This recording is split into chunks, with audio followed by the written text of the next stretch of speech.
Welcome to the ArmaniTalks YouTube channel. I'm your host, ArmaniTalks. In this channel, I'm covering communication skills for you to level up your way with words and become much more articulate. In today's episode, we're diving into the world of emotional intelligence, and we're going to be breaking down a concept that's often discussed in the self-improvement space, along with a lot of spaces that talks about the importance of greatness. If you want to be great, then you need to understand the entire concept of delayed gratification. Roughly around 2019, I wrote a tweet about how the biggest difference between a human and an animal was delayed gratification. And this tweet started to blow up. Multiple people resonated with it, besides one person. There was this one guy that wrote this big block paragraph on my tweet.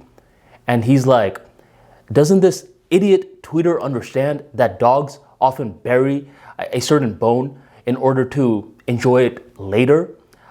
So dogs are capable of delayed gratification as well. This guy is an idiot and he doesn't even know what he's talking about. I saw this guy's passionate paragraph and I thought, one, you have too much time on your hands. And two, I never knew that about dogs. So you taught me something. And since then, I've been curious about delayed gratification, and I've been wanting to explain it in very logical terms. So here's my stab at it. Before I start explaining it in logical terms, I want to share a couple of different stories with you in order for the logic to make more sense. So if you're ready and excited for the first story, go on and drop that like for me right on below. The first story was rather recent.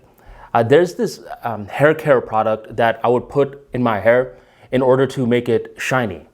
I don't need wax, I don't need gel, I don't need pomade. I just need this gloss. So I bought this gloss from a hair care salon a while back. And recently I ran out of it. So I went back to this hair care salon. And unfortunately, they don't sell the gloss anymore. The people tried to sell me on something else, but I was like, nah, man, I'm allergic to a lot of the other hair care products. I'll see if I could find this gloss in somewhere else. So eventually, I go to this place called Sally's Beauty Shop, and most of the customer base are women. But I noticed that there's a certain selection for men as well. So I go to one of the people that's working there and I tell her about my issue. I was like, look, I need this gloss. I need my hair to shine. What product do you have for me? And this was her response. I don't know. I'm thinking that she's going to try to figure something out. Hopefully she gets to know. But that's all she stops at. So that's when I ask her another question.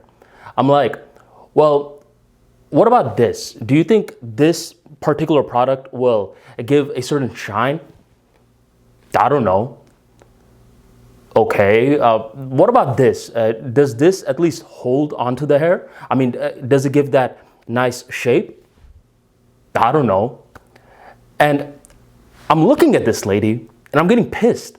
I'm like, how the hell do you work in a beauty salon or shop and you don't know anything about your damn products? Where's the desire? Where's the passion to want to know more about what you do for a living? But I didn't really know this lady, so I was like, okay, she may be new or she maybe really doesn't care about her job. It is what it is. And as I thought about this scenario, I noticed how different in terms of passion this was than a couple of years prior when Jerry Seinfeld was on Larry King Live. And Jerry Seinfeld freaked out on Larry King. Larry King is legendary for doing a bunch of different interviews. And on this particular interview, Jerry Seinfeld was promoting a movie called Bees. And as it was wrapping up, Larry was like, you were the #1 show in all of the 90s. You didn't get canceled, right? You decided to leave. And when Jerry heard this question, he got furious. He's like, you didn't know this? I was the #1 show in the world, Larry, and you're implying to your viewers that I possibly got canceled? This is ridiculous. Jerry has this way of insulting someone with a smile on his face. So he's pissed, but he doesn't look pissed.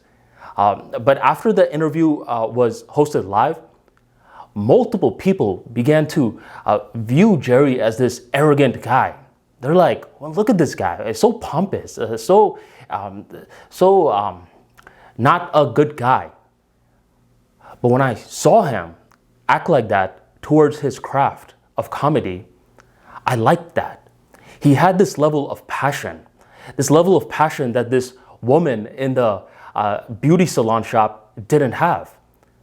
And that's when I started to discover that in order to delay gratification in anything, it all starts with that level of passion, that level of why, right? You have this level of why that you understand that others technically don't.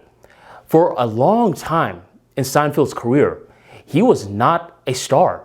Multiple people told him, yo man, you don't have what it takes. I mean, you're goofy looking, you're funny, but not really. A lot of your comedy bits are about ordinary stuff.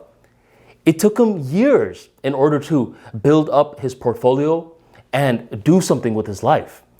So I could sense why he felt that level of anger when someone was trying to downplay what he did, right? So this is where the logical side comes out of it. I mean, for delayed gratification, if you think about it, there's a certain level of faith that is needed. And faith is one of those phrases that are very ambiguous, and the mind does not like ambiguity. It likes clarity. So how can we break down faith in a very scientific terms? The way that we do it is by first understanding the difference between an entrepreneur and a businessman. At first glance, you may think that they're the same thing, but that's not correct. A businessman finds a market that is already there and sets up shop within that market, while the entrepreneur creates a market. For an entrepreneur, faith is required. For a businessman, faith is not required. Now for this entrepreneur, there's a certain way that we can systematically break down faith from their lens. They see something in their mind. However, others are not capable of intellectually or empirically experiencing that. Okay? So that's what faith really comes down to. It's when the entrepreneur, whoever the entrepreneur is capable of seeing something that others cannot perceive with their senses. If you cannot perceive it with your senses, that means it's not empirically real to you. And if you cannot intellectually and logically break it down, then it is not real to your mind. So that's what faith is really like. For years, Jerry Seinfeld saw something in his mind. He kept working on it, but others were not capable of seeing it because it was not real for their mind or for their senses. And this is where delayed gratification comes in, because if you have that level of passion that lady had in the beauty salon, you're not going to even convince yourself. How are you going to convince other people? You need that level of passion that can every now and then make you angry. Sort of like Jerry Seinfeld got angry at Larry King. It's not about really getting angry. That's the centerpiece in all of this. It's that level of a desire that's built in, that's putting your mind and your limbs into action. I heard this quote. I don't know how accurate it is. I heard it takes a dog 2 months to get pregnant and to give birth, while it takes an elephant 2 years.